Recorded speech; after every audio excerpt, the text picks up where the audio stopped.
Welcome to the Note Investor Podcast. We'll guide you through the ups and downs of note investing and teach you all about the nitty-gritty details of the business that other people won't talk about. Your host, Dan Deppen, is a former aerospace engineer and product manager who transitioned away from cubicle life to full-time note investing in 2018. Our website is www.fusionnotes.com, where you can subscribe to this podcast, comment, and find links to other information on note investing.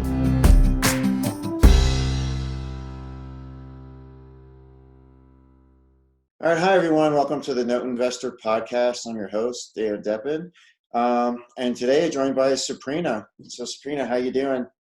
I'm doing pretty good. How are you? Good. Not too bad. So, thanks so much for joining. So, I know you've got a long history in the industry. I think I've known you for about maybe almost 2 years at this point, or a year and a half or so. So, very happy that you agreed to come on and share some of your experience and wisdom and different things. So maybe you can give us a little bit about, start off by giving us a little bit about some of your background and what you've been doing in the industry. So I started off at a big bank selling to a note investor when I was working in the foreclosure department. I've been working at that bank since probably 95. Started selling notes to someone that was in New York who had their office on Wall Street, probably late 98, early 99. Really, I was telling somebody today that I used to sit back and laugh after he had funded $500,000 worth of bad paper from the bank, because we were conditioned that was garbage. Like, get rid of it, do something with it. Mm-hmm. Borrowers are, it's not collectible. And fast forward 21 years later, who would have thought that I'd be sitting in a place where now I'm the person that's chasing that bad paper? So hindsight is 2020. So I have a range of a background. I did medical collections. I've managed a couple of large hedge funds. Currently, I do two things here at Main Street. I'm the president of Main Street Asset Solutions, which is our servicing division. And I also, from time to time, I'll raise capital for Main Street Capital Partners when we're doing a co-buy or we're trying to take down a large trade. And I also own my own portfolio. I currently host a mastermind every quarter, keep the group really small and intimate, no more than 10, 12 people in Reno, Nevada. And from time to time, well, I say time to time, but it seems like lately, every single month I'm in LA speaking at a brunch, a lunch, some kind of an event. Yeah, I was thinking you lived in Southern California for some reason. So that's my dream home. That's where I would like to live. But those prices, the cost of living, I'm an Ohio girl. So even Reno is a sticker shock for me for the costs on real estate here. Yeah, I live in Colorado, and the prices here are really high compared to the Midwest. But there are a lot of people from California migrate to Colorado because even though our prices are high, they seem cheap in comparison to what it is. So they say that, there's a possibility that Reno's the next Silicon Valley. A lot of California people who are retiring are coming here, paying cash for properties, overpaying for them because, the view is nice from my patio, seeing the mountains, seeing Tahoe, Mount Rose, but it scares me because I think about when the market corrects this time, is it going to be worse than last time? Oh, wow. Because I know Nevada got hit pretty hard last time. That seemed like it was one of the key handful of states. Mm-hmm. True story. When I first came here 6 years ago, really didn't have my real estate hat on because I had just gone through a horrific divorce. And, I just wanted to get away. I wanted a fresh start, but this was just a temporary place. I didn't plan on staying here. I'm going to be here for a couple of years and I'm going to go do my thing. But 6 years ago, if I had have just invested in 3 or 4 properties, I would have made $1 million easy based off of what real estate was 6 years ago and what it is today. Nice. But you live and you learn. And sometimes even when you're right in the heart of doing the business, you don't think about things the same way when you're in your own personal trauma or turmoil. Yeah, things always look like to me, like when I looked, especially like the stock market and other things, it looks like everything was very obvious in hindsight, but when you're in the middle of it, it's just not that easy. So basically I was in just trying to function mode, nothing more, nothing less. But I every day I'll go by a couple properties. I just want to kick myself. Like, how could you miss this? Yeah. Well, you have to wait for the next downturn and then scoop them up then. Hopefully I'm sitting on a beach somewhere sipping on a martini or something the next time the downturn hits. Yeah, that would be nice. So then I think you mentioned you were out at Noteworthy recently. So that's a conference that I haven't made it out to as of yet. So I was kind of interested to hear about that. So this is really the funny thing about Noteworthy. Noteworthy had, I say, like, it had a dark cloud over it because it had become such a pitch fest. Anybody who could breathe could speak there. Everybody was trying to sell something, and there was no good content. And I was really reluctant to go this year, to be honest. And the more I thought about it, Aaron Holderman and I we've gone a long way back. I did some consulting when he was running NIS. And I said, I'm going to go support, and I'm going to go present. I'm going to do that for him. So I did that. And normally when I go to those type of events that I really don't, I'll say respect, I'm normally in the hallway, I'm mingling, I'm just kind of trying to meet up with people that I do business with. But this year I stayed in the room quite a bit because I wanted to see what was going on. There was a lot of new people in the room. There were some seasoned people. So it was a pretty mixed crowd. It wasn't nearly as large as Noteworthy used to be when it first started. But what I will say is that there was some great content. There were some great vendors there. And I think it's taken a shift for the better. And I really appreciated being a part of that event this weekend. That's very cool. How far does that event go back? I think it goes back pretty far, doesn't it?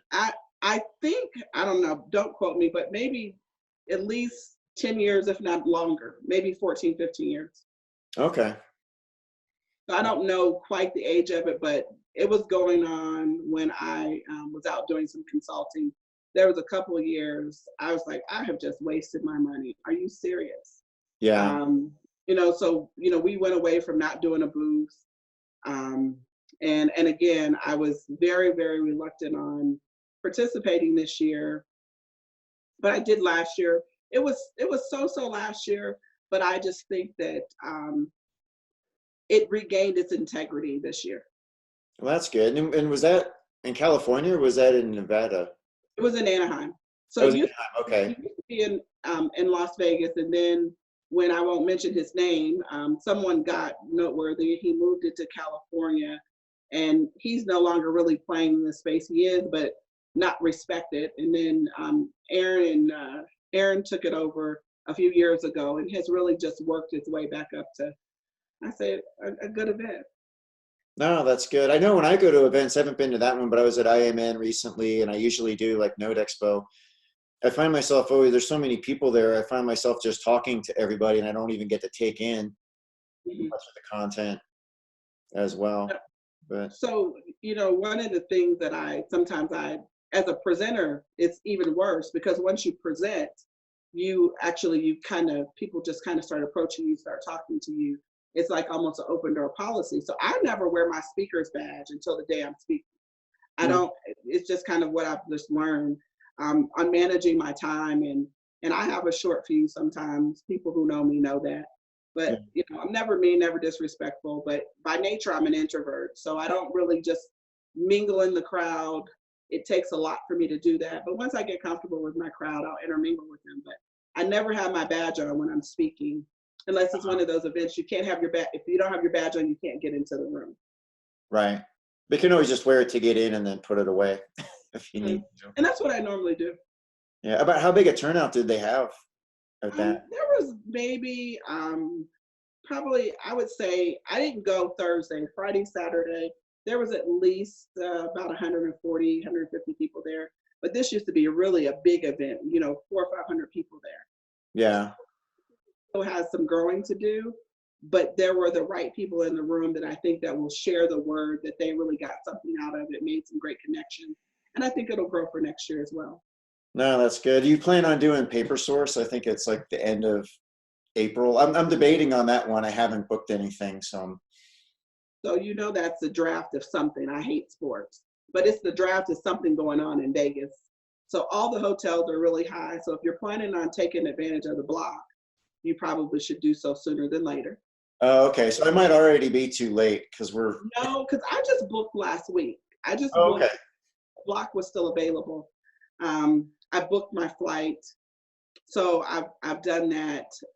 I haven't paid to go to the actual event, but the things that really matter, because rooms are going at like $500 a night because of whatever. I don't know if it's the NFL or the NBA, but it's one of the two that's going to be going on in Vegas same weekend. And normally I stay at a more upscale hotel because I don't like walking through the smoke every day. Yeah, I was just out there at Las Vegas in January, and I was at Bally's, which I'd never stayed at. And I don't know why, but that seemed like the smokiest place I had ever seen. I normally stay at the Vidara because it's a smoke-free casino-free facility. Oh, that's nice. I didn't even know they had those out there. Mm-hmm. I think it's the only one that's really nice, and it's next to the Aria. Okay, that's pretty good. I'll have to keep that in mind. Yeah, I'll have to take a look at that in the next week or so and see if I'm going to try to sneak out there or not. But even with that, that event, I went last year. I made a lot of connections. I didn't listen to a lot of the speakers. I listened to a few people I wanted to hear speak, but sometimes that could just be very overwhelming. And then when you're also when you're in the business on the day-to-day and you hear people talking who are experts, it kind of like puts a really bad taste in your mouth that somebody's done 20 to 100 note deals and now they're an expert, and then teaching people to do things the wrong way. Right. I hear you. So I'm very careful on who I listen to. No, that definitely makes sense. Because it definitely takes a long time to get these things figured out. And as I talk to people that are very experienced, it's interesting at IMN, I was talking to a couple of hedge fund managers that had experience going back decades. And, some of the crazy situations they've run into, I had never even heard of, but you kind of have to be around for a while to see some of those issues, or you don't even realize they're a possibility. So I do continued education. I go to, it's not anymore. It used to be DBA, Debt Buyers Association, just to kind of stay with some of the being compliant and being certified as a debt buyer. But I think it's RMA. They've changed their name. I do some mortgage training in reference to being a licensed mortgage loan originator. I continue to invest in myself personally, not just even for the business, on an annual basis, because if you don't, you get lost.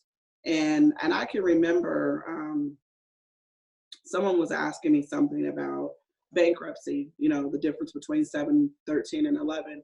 I'm very well versed in 13 and 7, but I'm not very well versed in Chapter 11. And right now we have a Chapter 11 case that is driving me crazy.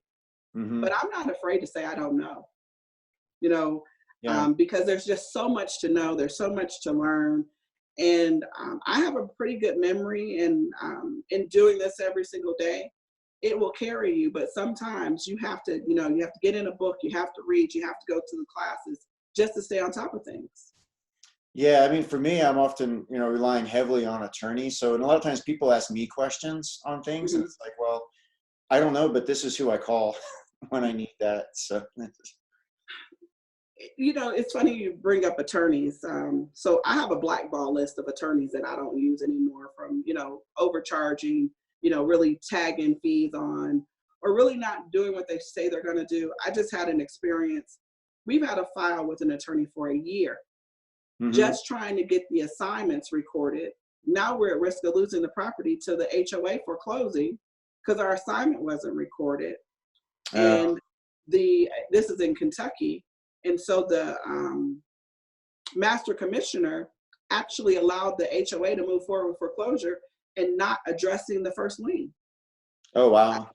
And I'm just like, sometimes these small communities and these cliques, and I'm like, was this intentional? I just came right out and I asked the attorney, I said, you know what? I said, so what if it was intentional? I said, I'm not using you anymore, and I got more power for you not to get any more business. So I have a blackball list, and I tell people who not to use. Yeah, it's funny. That's side of me you probably don't know. Yeah, no. Fortunately, I haven't gotten onto that side, but yeah. But no, it is tough with vendors, and it's interesting too. It's such a small industry. Mm-hmm. You would think that sometimes that would police behavior on its own, but it kind of doesn't. I've been like when I first got into the industry a couple of years ago, at the beginning, I think I was fairly naive, about some of those things. As I've gone along and, discovered who some of the bad actors are, now I'm a lot more leery when I work with new folks. So so in my mastermind, a part of the day we go to my house, and we go to my house for a reason. I'll say what goes on in my house stays in my house. And I will name names in my mastermind, like stay away from them. Don't do that. Do not ever, ever do business with this person. But I'm very careful because I don't ever want to get sued for slander or, bad mouthing anybody. But when you're new and you don't know any better, some people are salespeople. That doesn't make them good note people. Yep. That doesn't make them a good steward of your money. So if you don't know any better, you can't do any better. Right.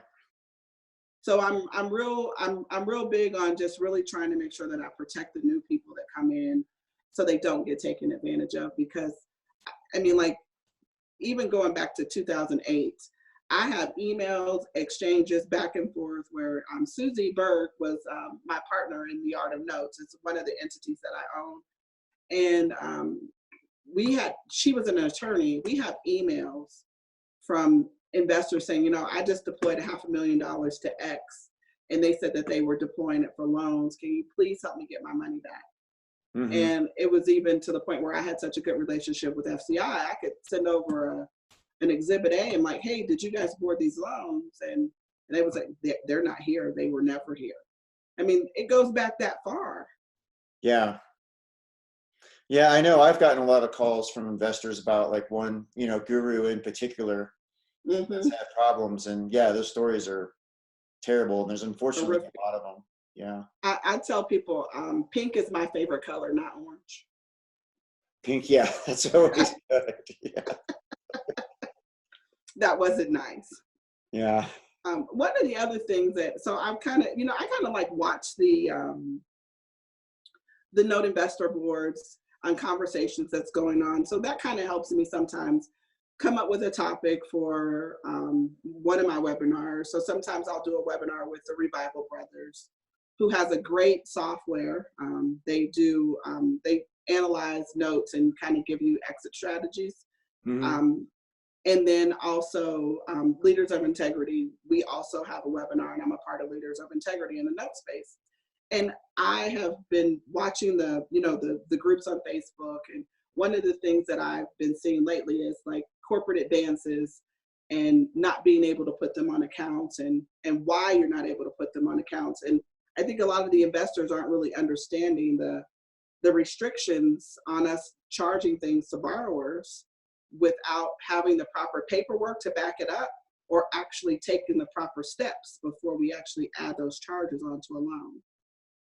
Yeah, so we're going to talk about some of those steps because I know I just got an email from a servicer just in the last couple days where I think it was adding forced place insurance, and they said they had been audited and they had to change their processes for adding a charge. I actually haven't had time to go back through and read everything, but it sounded like some things may have changed from what they were. So technically, they really haven't changed. So what I'll say is that you do it wrong long enough, you're eventually going to get caught. Mm-hmm. That's the truth. So the requirement is like for forced place insurance. So generally, when you're doing your due diligence, they tell you the day you fund everything that you're buying, make sure you have forced place insurance on it. That's to protect your asset. That's right. A good advice to have, because we actually did a trade like 2 years ago, and it was so many moving parts and still trying to manage day-to-day operations. And somebody said, hey, did you call to put forced place insurance on all those loans we just bought? I'm like, no, I forgot. Shit. So this is a true story. The day of service transfer, one of the properties burned down to the ground. Oh, no.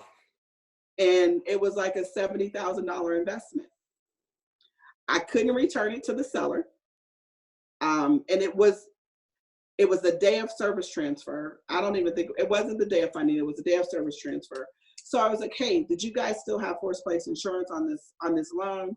I was told, yes, we did. So I called FCI, I called my broker, was going through all these hoops, round and round and round, and was even utilizing the same forced place insurance company that they use to kind of just take the handoff. Right. Especially when I found out the property had burned down. And Lord and behold, no, there was no forced place insurance prior to the sale happening. So that asset was just a loss. But I would rather maybe spend a couple $1,000s up front when I'm funding a deal versus losing an entire asset because I didn't have forced place insurance. But on the consumer side or the borrower side, before you can just throw forced place insurance on a property, you have some steps you have to take. You have to send them, a letter stating that, you're now servicing the loan. You're looking for forced place insurance. And the reason why we send that letter, or proof of insurance, not forced place insurance. The reason we send that letter is we're looking to be able to change the mortgagee clause, showing that now we are the beneficiary if there's a loss, if there's a total loss. We want to be named on that so they don't get all the insurance money. So then 30 days later, you have to send a second letter if the borrower doesn't respond. Sometimes from that first letter, what happens is they'll forward that to their insurance company and we'll just start getting updates via mail on insurance. And they still don't call you, even if they're delinquent, but they will at least acknowledge, I do have insurance. And then the second letter goes out, still no response. So between 15 days and 30 days after the second letter goes out, you tell them that if they don't send in the proof of insurance, you're going to force place insurance. And you also have to tell them that you're going to charge their account for that. Mm-hmm. You have to have that backup in your system for every loan that you do forced place insurance on. If you don't, you cannot charge the borrower for that. Right. And that's why too, I know a lot of times people get confused when they're looking at buying loans and they look at the difference between the unpaid balance and the payoff. And I've always tended to wheel off of the unpaid balance because the payoff amount, I don't know that they've done everything correctly, and some of that may or may not be collectible in the end. So when you're going through your foreclosure action and you transfer over from a previous servicer $30,000-$40,000 of corporate advances with no backup, guess what the attorneys don't let you do in your foreclosure action? Mm-hmm. They don't let you include it. And most people nowadays, a lot of sellers are saying, well, look at the payoff balance. It is, you place your bid on UPB, unpaid principal balance, or value, the lesser of the two, not the greater of the two, the lesser of the two. That payoff balance is not guaranteed to collect in any way, shape, or form. And very rarely in this industry have I seen full payoffs happen. And I've been around for a long time. Yeah, and I know that, like, especially when I was a new buyer, some sellers were extremely insistent of going off of the payoff, mm-hmm. which I've always just held to. And a lot of times I've just had to walk away because we weren't going to go. So I will tell people that there is no bad no, but there's definitely bad pricing. Yeah. And if you choose to pay what that seller wants just to get in the game, what you're doing is you're driving the price up for other people in the industry, and it's not right. Sometimes people are so desperate, and out of desperation, they do foolish things. Mm-hmm. So the one big thing is forced place insurance, but the other thing is taxes. So sometimes, again, I'll tell my truth. Sometimes taxes, when you do a corporate advance for property taxes. So I was, trying to cut corners and save checks, and I hated writing checks. And I had like 4 or 5 properties in one county. Mm-hmm. All the taxes were delinquent. This was like 2015. I still didn't feel like anybody could tell me anything, but I've learned a lesson. I'm still teachable. I still have a lot to learn. But I was trying to, just kind of save time, printed off all the delinquent tax bills, wrote one check, gave instructions on how to apply it, and I sent it off. One check. So I emailed FCI or my servicer. You might want to bleep that out. Okay. I email my servicer and I tell them, hey, I've paid my taxes. Could you add these to the loan? Well, we need backup. Okay, send over a check. Well, how do I know that this check went to pay these taxes on these 4 or 5 accounts? Because I told you so. But I didn't pay them right. So I was told that I needed, at that point in time, I needed to have paid, either had backup supporting or like a response from the county acknowledging my check number for each one of those property taxes that I paid, or I should have paid them individually, not all on one check. Oh, so you wrote a single check. I wrote a single check. I follow you now. Yeah. Single check, not enough backup. So guess what? I didn't get the charge back to my borrower. The corporate advance of making sure their taxes weren't delinquent. Yeah, and that can be a lot of money. Yeah. It was, and it was money. It was a semester of school for my son. Wow. Yeah. And then, so the other thing was attorney fees. So you know how you do some servicers will let you self-service and do your own workouts, manage your own attorneys. Right. Same difference. You know, I had several loans with one law firm, sent one check. And on the invoices, it will tell you, you know, it's either a recoverable charge or it's not. Well, because I had the invoices, send them over, I thought that was enough. Right. But I still needed backup that I had paid them.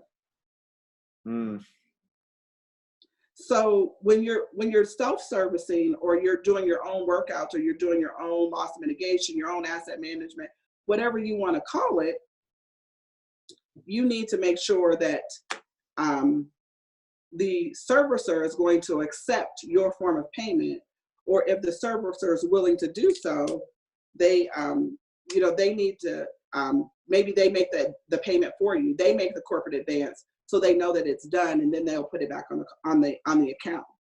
But if they don't have any way of tracking that, it's sometimes a little bit difficult to prove that it was paid. And also, it's a lot of paperwork when you have 30 different people sending you different ways that they've paid corporate advances. Oh yeah, that's got to be tough. Yeah, I know. As much as I like to complain about servicers and different things that go on, I would not want to be a servicer and have to deal with all the minutia on every note and all the compliance across all the states. That just does not seem like an easy job to do. No, and then sometimes, people get upset, they'll get mad at you. And I'm like, it's business. It's not personal. I mean, like I'm here 15, 16 hours a day, making sure that stuff gets done. I come in, the sun's up. I go home, the sun's down. Long enough, home long enough to take a shower, get in bed, and start all over again. And lots of times I even go to sleep with my computer on my lap. Mm-hmm. Just making sure that I'm getting to everything that I said I was going to get to, and try not to make sure that nothing falls through the cracks. We're all human. Human error happens, but really, you just could imagine a pile of advances that investors have made. You can't read their handwriting. They haven't typed it. They're scanning stuff, emailing you. It's upside down.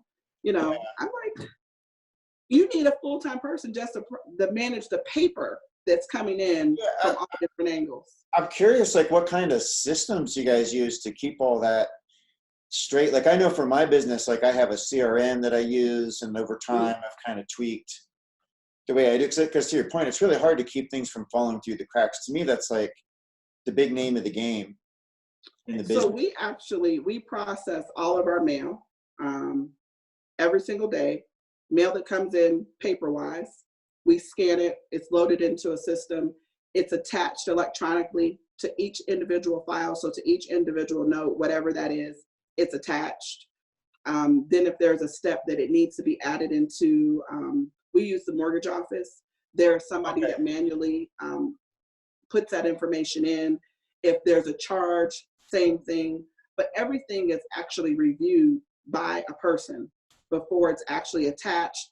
And again, sometimes you can't read the writing. Sometimes like the investor won't put a heading on it. You got to figure out who the investor is. I mean, it's all kinds of stuff on top of the communications that come in from the borrowers. And, we're all pretty intelligent people, and not downing some of the consumers, but, you're dealing with all different types of people. Mm-hmm. Handwriting letters, you can't understand what they say. A lot of misspelled words that really shouldn't be used in a sentence. Right. You're reading through that and you're trying to decipher what they're trying to tell you for those people who won't take a phone call. It's a lot of things, but we manage it pretty well. Our admin staff is really, really great. Pay attention to detail, because sometimes they're like, did you really mean to tell me to do that? Yeah. Not being afraid to say to myself or Chrissy, maybe you should take a second look at this. Maybe you were moving too fast. Maybe you're missing something. And that's a great team to have, to be able to say, hey, I think you might be looking at this the wrong way, or maybe we need another set of eyes on that. No, that's great. So, well, that's probably a pretty good stopping point for now. But yeah, thanks so much for coming on. I'd really like to have you on again, because this was really good. I can think of like a lot of other subjects, that we could dive into in the future. Normally I'm in the afternoon. So this was my lunch, but I'll give up my lunch to, just kind of share some knowledge and show people that I am approachable. I'm just an introvert, and I'm very, because I've been hurt in the industry too. So mm-hmm. I'm very cautious with the relationships that I establish and I build. No, that's great. And then we'll put some links like in the show notes, but how can people get a hold of you if they want to, ask you some questions or are interested maybe like in your mastermind or some of your other things? So they can email me at Saprina, Saprina, at msasinc.com. And, whether it's the mastermind, whether they're looking for servicing, whether they just have a question they need answered, they can shoot me an email or they can call me on my cell. If I'm not busy, I promise I'll answer, and that's 330-472-3966. Link up with me on LinkedIn. I'm under Saprina Allen on LinkedIn. And on Facebook, I'm actually Saprina Hawkins. My name's hyphenated and I've just dropped off the Allen. But you can reach me on Facebook, send me an instant messenger. Any way you communicate with me, it's me responding. It's not someone else. Cool. Very good. Well, thanks again. I really appreciate it. So that's it for this episode, and see you guys next time. Okay. Thanks a lot. Thank you.